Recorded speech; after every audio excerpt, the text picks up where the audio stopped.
The father of Olympic figure skater Nancy Kerrigan was remembered at his funeral this week as a devoted family man who gave his all to his children.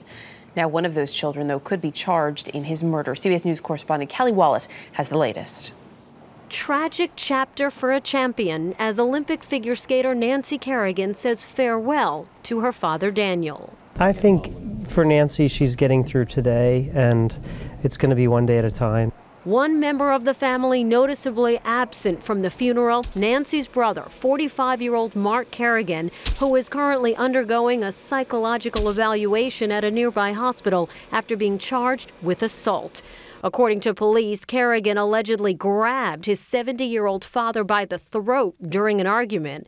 The elder Kerrigan collapsed and died of an apparent heart attack. Before his death, Kerrigan was probably best known for carrying his daughter after an attacker clubbed her knee during practice at the 1994 U.S. Championships. He just whacked me with this long black stick. Despite the bizarre attack connected to her rival, Tanya Harding, Kerrigan won a silver at the 94 Games, topping her bronze in 92. As for her brother, his ex-wife revealed he was jealous of Nancy's success and abusive throughout their marriage. He had been arrested more than once for domestic violence. Kelly Wallace, CBS News, New York. Joining us now for a closer look at the case, former prosecutor Wendy Murphy, who joins us from Newton, Massachusetts this morning, and in Pittsburgh, forensic pathologist Dr. Cyril Wecht. Good to have both of you with us this morning. Wendy, I want to start with you. As we mentioned, as Kelly mentioned, Mark Kerrigan is facing assault charges, but you believe those charges could actually be upgraded to manslaughter. Why?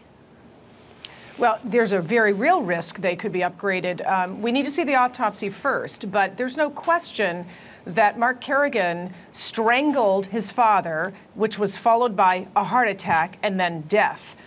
So long as prosecutors can connect the dots in terms of showing that there was causation, that there was a connection, a legal connection between the strangulation, perhaps some stress, the heart attack, and then death, if you can make that case out, that's involuntary manslaughter as a matter of law in Massachusetts. With this caveat, they have to show that he knew or should have known what he was doing might cause substantial harm or death. And given his history of violence, his awareness of his father's heart condition, I think that's a pretty good case if that's what the evidence shows. In terms of that evidence, you mentioned we need to see the autopsy report.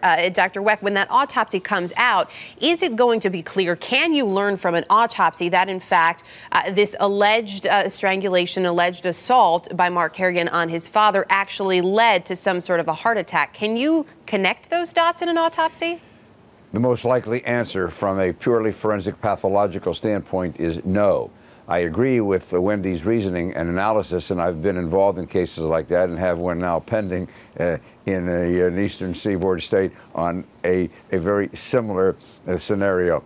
If you compress someone's neck, then you can have what is called the carotid artery compression syndrome, these two major arteries feeding oxygen up to the brain. And if you compress one or both, even for a few seconds, you can have then a situation in which that diminution of oxygen leads to a cardiac arrhythmia, abnormal heartbeat, especially in a 70-year-old person then who presumably has at least some degree of arteriosclerotic cardiovascular disease. So then, as Wendy has said, you have to show that the events moved forward in that fashion. Right. The autopsy itself may not show anything, and then the question is, since a cardiac arrhythmia either it cannot be shown at autopsy and is something that is conjectural, what degree of heart disease did he have? How long was the compression on the neck? Was it inadvertent? Was it accidental? And these are the things that are going to play out. It will be more of a legal argument, really. Right.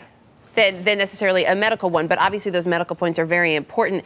We're a little tight on time, but Wendy, the defense is obviously going to use that, if in fact there is a manslaughter charge, use that in their favor. And if the man did have a pre-existing heart condition, couldn't that in fact be the cause of death? Indeed, it cuts both ways, because they're going to say he knew about it, Mark Kerrigan knew, and thus shouldn't have put any pressure on this guy's neck because he knew or should have known that that might, aggravate his heart condition and then potentially cause serious injury or death. Here's what's important to know.